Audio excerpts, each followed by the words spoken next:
As you might remember, at the previous SBI sessions, the delegation of Ukraine raised the issue of compliance within the UNFCCC with the relevant provisions of the UN General Assembly resolutions, territorial integrity of Ukraine 68/262 of the 27th of March 2014, and situation of human rights in the Autonomous Republic of Crimea and the city of Sevastopol, Ukraine 73/263 of the 22nd of December 2018, with regards to statistical data of the Russian Federation.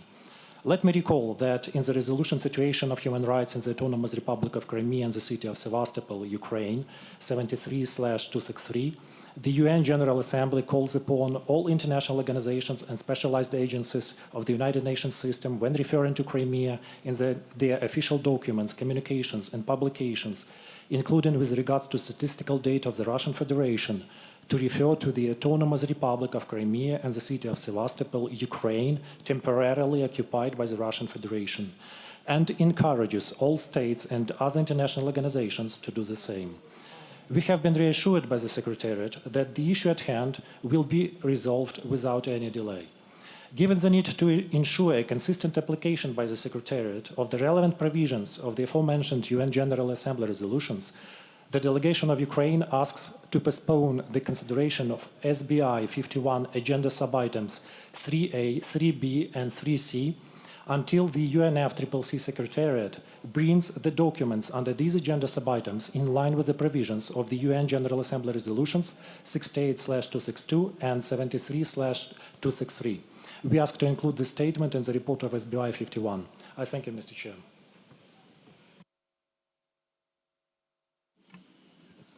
I thank very much the delegate of Ukraine. May I give the floor to Egypt? Thank you so much, Chair. And Egypt is taking the floor on behalf of the African Group. And thank you for your proposal to have informal consultations on this agenda item. I want to put on record that the African Group is highly concerned with the fact that three Annex I countries have not presented their seventh national communication and three BRs, biannual reports. We believe that some of those countries do not lack the capacity or the resources to prepare such reports. It is important at the time we are trying to establish a transparency mechanism under the Paris Agreement that all parties respect their commitments under the convention, fulfill them, prepare the reports, and provide them in a timely manner. We will be engaging with you, Mr. President, on this agenda item and also the agenda item 3B, which also relates to the same issue, and we'll be working with you, hopefully encouraging those parties that have this capacity to come forward and present the reports on time. Thank you so much.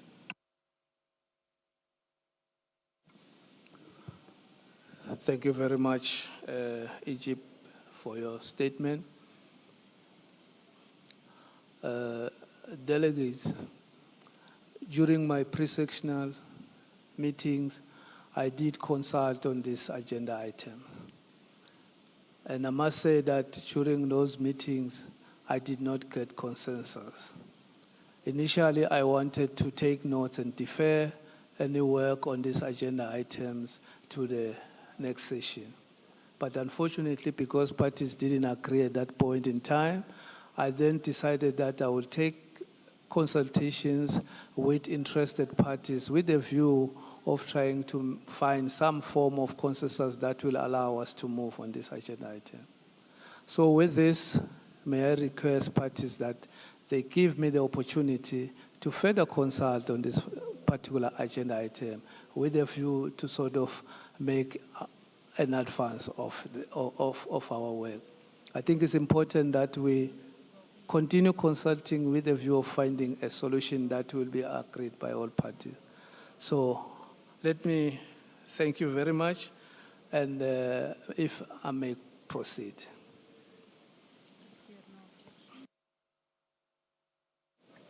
May I take it that the SBI agrees with this approach? I hear no objection, is so decided.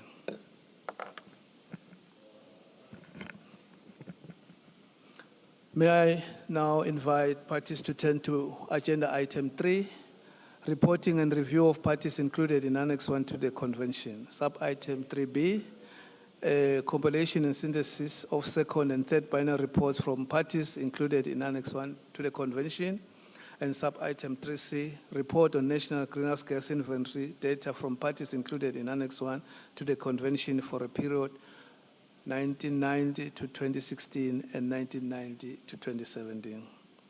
I would like to propose to parties that I hold consultation with interested parties on how to take this sub-item forward. I will present the outcome of my consultations at the closing plenary. May I take it that the SBI agrees to this approach?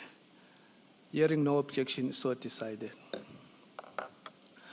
I now invite parties to turn to agenda item 4, reporting from parties not included in Annex 1 to the Convention.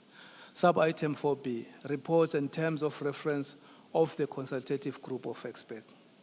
The SBI will continue the work initiated at its last session on the terms of reference of the consultative group of experts. In addition, the SBI will also consider the progress report for 2019, including the regional training workshops, reports, and the technical paper prepared by CGE. I would like to invite the chair of the CGE, Mr. Gavel and Stone Madrozes, to make a brief oral report of to the SBI on behalf of CGE. Sir, you have the floor. Monsieur le Président, merci pour la parole.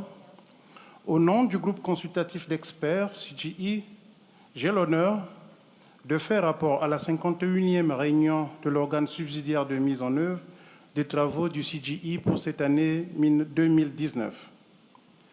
Le groupe s'est fixé comme priorité pour l'année d'augmenter le nombre de communications nationales et de rapports biennaux de mise à jour présentés par les parties non visées à l'annexe 1. En outre, il a également lancé des activités visant à aider les pays en développement à se préparer à présenter les rapports dans le cadre de la transparence renforcée. Le groupe a établi un programme de travail ambitieux pour cette année et je suis heureux de pouvoir dire que le groupe, avec l'appui du secrétariat, a été en mesure d'obtenir un certain nombre de résultats concrets.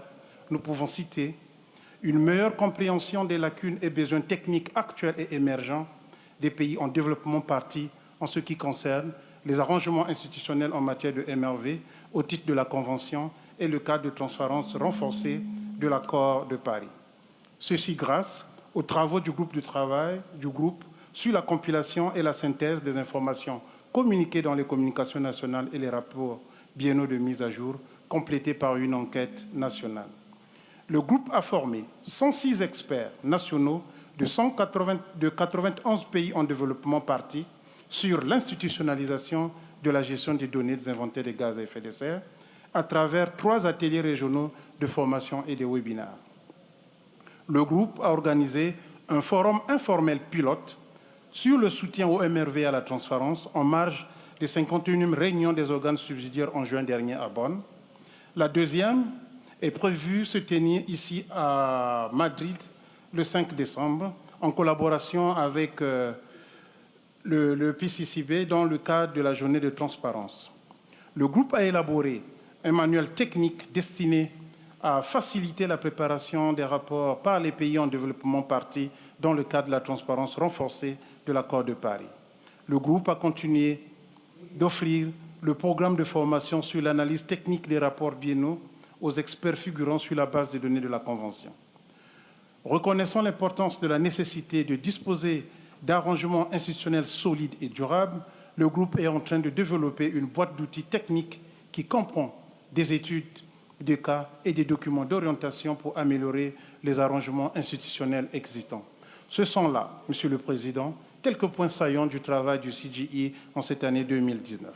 Le rapport d'activité, le rapport sur les ateliers régionaux et le document technique préparé par le CGE à l'intention de votre organe fournissent des détails complets sur les activités et les réalisations du CGE au cours de l'année.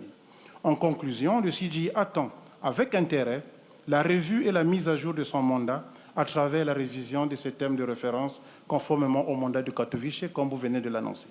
Permettez-moi de conclure ce rapport oral en adressant une vive invitation à toutes les personnes présentes à se présenter au second forum informel pilote du CGI prévu le 5 décembre à 18h20 au hub sur le renforcement des capacités qui se tiendra dans le hall 4. Je tiens à exprimer le remerciement du groupe consultatif d'experts aux parties qui ont fourni des contributions financières qui ont permis au CGI de mettre en œuvre son plan de travail de manière efficace et dans les délais prévus. Et également aux parties qui ont accueilli les 3 ateliers régionaux de formation pratique. Enfin et surtout, je tiens à remercier mes collègues membres du CGI pour leur travail acharné et leur excellente collaboration dans la mise en œuvre de notre plan de travail annuel. Permettez-moi également de saisir cette occasion pour remercier le secrétariat pour son travail constant et son soutien permanent au CGI. Je vous remercie.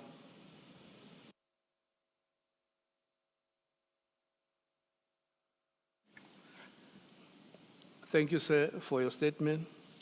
I congratulate the CGE on its achievements made this year. I propose to convene an informal consultations on this sub-item to be co-facilitated by Mr. Sin Lian Chie from Singapore and Ms. Gertrude Olansky from Austria. The outcome of their work will be presented to the SBI at its closing plenary. May I take it that the SBI agrees to this approach? Hearing no objection, is so decided. I thank Mr. Wolaski and Mr. Chair for accepting this role. The first meeting of the informal consultation is planned for Tuesday, 3rd December, in the meeting room 9. Please consult the CCTV for confirmation. In addition, I would like to remind parties that SBI 50 requested that I convene an informal discussion to promote a better understanding of parties' views and position on the review and revision of the terms of reference of the CGE. I would like to request Mr. Wolansk and Mr. Chi to assist me in facilitating this discussion amongst parties. This informal discussion will be held today from 4 to 6 in room 9. Furthermore, I would like to inform parties that the CGE will organize a side event on the contribution of the CGE to implement MRV arrangements and success stories for developing countries on Tuesday, 3rd December at 1:15 p.m. in room 2. Please check the CCTV and daily program for confirmation. I now invite parties to turn to agenda item 4, reporting from parties not included in Annex 1 to the convention, sub-item 4C, provision of financial and technical support. I would like to invite a representative of the GEF, Ms. Shivuru Aikoni, to make a statement under this sub-item. Madam, you have the floor.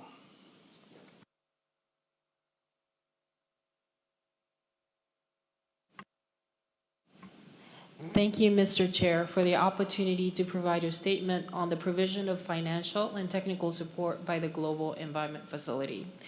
The document in front of you provides information on the status of resources provided for the preparation of national communications and biennial update reports from parties not included in Annex 1 to the Convention. Countries continue to make good progress on these activities. During the reporting period, the GF has approved support for 22 national communications and 17 BURs for a total of $19.3 million. We're pleased to inform you that since the report was submitted, additional projects have also been approved. The GF continues to set aside financial resources for the preparation of national communications and BURs on the basis of agreed full cost funding. Non-Annex 1 parties receive up to $352,000 for the BURs and $500,000 for national communications.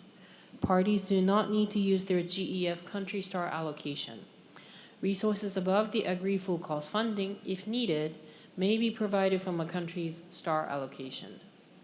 To date, the GF has supported a total of 187 BURs in 130 countries and 487 national communications in 152 countries. In addition, the GF has supported the Global Support Program to provide additional technical guidance and backstopping for the development of these reports, including through training and sharing of best practices. The 5-year program started in late 2015 and has so far provided support to more than 120 countries. The 57th GEF Council, which will take place later this month, will consider the work program, which contains a new phase of the Global Support Program, as well as another national communications project. These national reports play a significant role for parties to fulfill their convention obligations and assist countries with capacity building activities. They are linked to the preparations and tracking of action and needs included in the nationally determined contributions. They are also foundations for countries to enhance their transparency, which the GEF is supporting through the Capacity Building Initiative for Transparency, or CBIT. The GEF has acted swiftly to establish and operationalize the CBIT per the Paris Agreement decision. Since the CBIT was launched 3 years ago, the GEF has supported 58 projects totaling $89.4 million. These projects are supporting 58 countries, including 17 LDCs, 8 CIS, and 1 LDC CIS. The support is provided in a geographically balanced manner. Already, 29 of these CBIT projects are under implementations. The projects respond to nationally identified priorities and are thus specific to each country's transparency-related capacity building needs. The CBIT is also supporting 4 global projects. The GF Secretary will continue to review and approve new CBIT project proposals utilizing available set-aside resources. Finally, we would like to reaffirm that the GF will continue to provide resources as a priority for the preparation of B&M update reports and national communications. We're also committed to continue to undertake work to respond to guidance on supporting transparency reporting received in COP24. Personnel from the GF Secretariat are available for consultations with parties during the COP. Thank you very much. Thank you, Ms. Oyoki, for delivering this report, which will also be posted on the SBI website. I would like to remind parties of the importance of the consultative discussion under this sub-item so that the GEF and also the Secretariat can receive guidance as appropriate from parties. I propose to convene an informal consultation on the sub-item to be co-facilitated by Mr. Sin Lian Chu from Singapore and Ms. Gertrude Wolanski from Austria. The outcome of their work to prepare draft conclusion, which will be presented to the SBI at the closing plenary. May I take it that the SBI agrees to this approach? I hear no objection, it's so decided. I thank Ms. Olansky and Ms. Chi for accepting this role. The first meeting of the consultations is planned for Wednesday at 12 p.m. in room 3. Please consult the CCTV for confirmation. May I turn to agenda item 4, reporting from parties not included in Annex 1 of the convention, sub-item 4D, summary reports on the technical analysis of biennial update reports on parties not included in Annex 1 of the convention. I would like to propose that the SBI take notes of the summary reports finalized in the period up to 30th September 2019 and published on the UNFCCC website. May I take it that the SBI agrees to this approach? Hearing no objection, so decided. I invite parties to turn to agenda item 5, common timeframes for the nationally determined contributions referred to in Article 4, paragraph 10 of the Paris Agreement. I would like to urge parties to complete the consideration of this item at this session in order to inform the planning and submission of the NDCs. To conduct this work, I propose to convene informal consultations to be co-facilitated by Mr. George Grigor Barry Bureau from Canada and Mr. George Wamkoyo from Kenya. The outcome of their work will be presented to the SBI at its closing plenary. May I take it that the SBI agrees to this approach? Hearing no objection, so decided. I thank Mr. Barbu and Mr. Wamkoyo for accepting this role. The first meeting of the informal consultation is planned for Wednesday, 4 December at 4 p.m. in room meeting 5. Please consult the CCTV and the daily program for confirmation. I invite parties to turn to agenda item 6, matters related to the mechanism under the Kyoto Protocol, sub-item 6A, review of the modalities and procedures for the clean development mechanism. Having listened to parties' view during my pre-sessional consultations, it is my understanding that all parties agree that it will be beneficial to progress work under the SABSTA Agenda Item 12, matters related to Article 6 of the Paris Agreement during this session before giving further consideration to the review of the modalities and procedures for the clean development mechanism and to conclude this item. Therefore, I propose that SBI agrees to continue its consideration of this agenda item at its 52nd session in June. May I take it that the SBI agrees to this approach? Hearing no objection, is so decided. I thank all parties and groups for their cooperation in managing our time and agenda. I invite parties to turn to agenda item 6, matters related to mechanism under the Kyoto Protocol. Sub-item 6B, report of the administrator of the International Transition Log under the Kyoto Protocol. I propose that SBI takes note of the information presented in the 2019 report as contained in document FCCC SBI 2019 Inf 14. May I take it that the SBI agrees to this approach? Hearing no objection, so decided. I invite parties to turn to agenda item 7, scope of the next periodical review of the long-term global goal under the convention and of overall progress towards achieving it. Consistent with the COP23 request, the SABSTA chair and I strongly encourage parties to finalize this matter and, as appropriate, to submit a recommendation on the scope of the next periodical review for consideration by COP25 so as to enable a smooth start to the next periodical review beginning in 2020. To facilitate consideration of this joint SABSTA SBI item, the SABSTA chair and I would like to propose that informal consultation be convened on this matter to be co-facilitated by Mr. Leon Charles from Canada and Ms. Madoka Yoshino from Japan. The outcome of their work will be presented to the consideration by the SBI and SABSTA at their closing plenary. May I take that the SBI agrees to this approach? Hearing no objection, is so decided. I thank the co-facilitator for accepting this role. The first meeting of informal consultations is planned for tomorrow at 4 p.m. in room 13. Please consult the CCTV and the daily program for confirmation.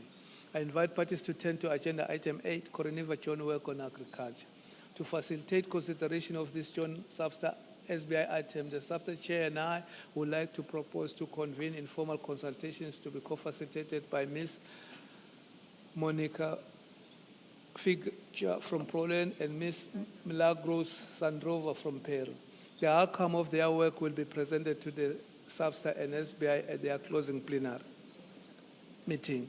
May I take it that the SBI agrees to this approach? Hearing no objection, is so decided. I thank the facilitator for accepting this role. The first meeting of the informal consultation will take place on Thursday, 5th December at 10 a.m. in room 13. I would also like to remind parties that in line with the Coroniva roadmap, the Secretariat is organizing a workshop during this section on the following topic: improve nutrients use and manure management towards sustainable and resilient agricultural system, scheduled for 3 and 4 December. Please consult the CCTV and the daily program for confirmation. I now invite parties to turn to agenda item 9, report of the Executive Committee of the Warsaw International Mechanism for Loss and Damage associated with climate impacts and the 2019 review of the mechanism.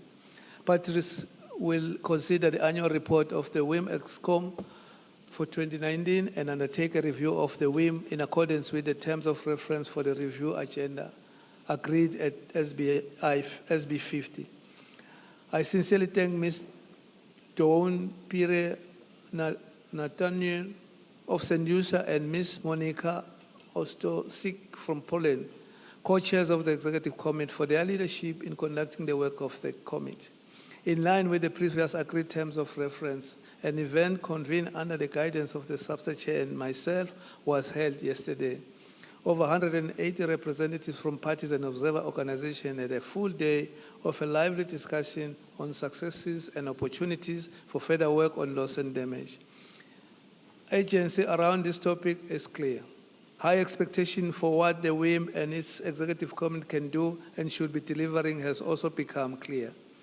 It is also worth challenging it also a work challenge, and one of which we all need to find creation forward.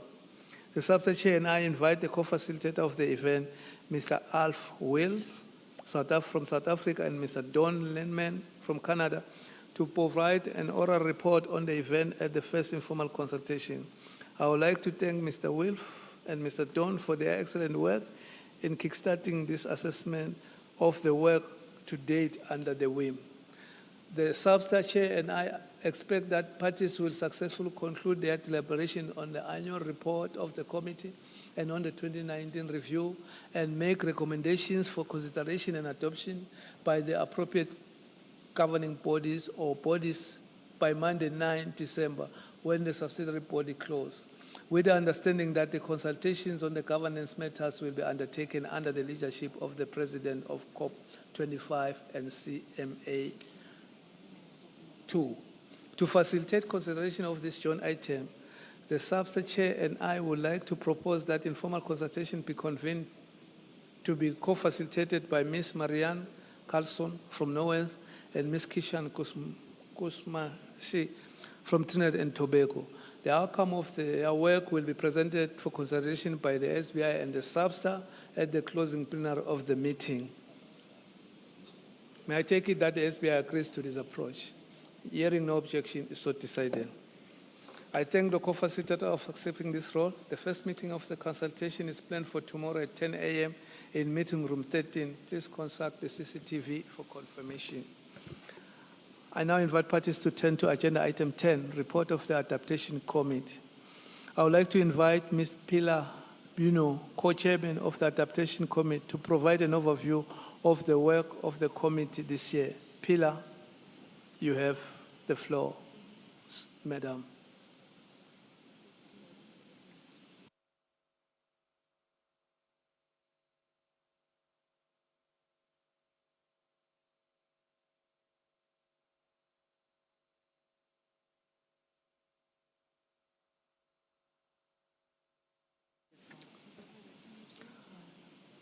May you please give the floor to ENB flag. She's under ENB. Oh, okay.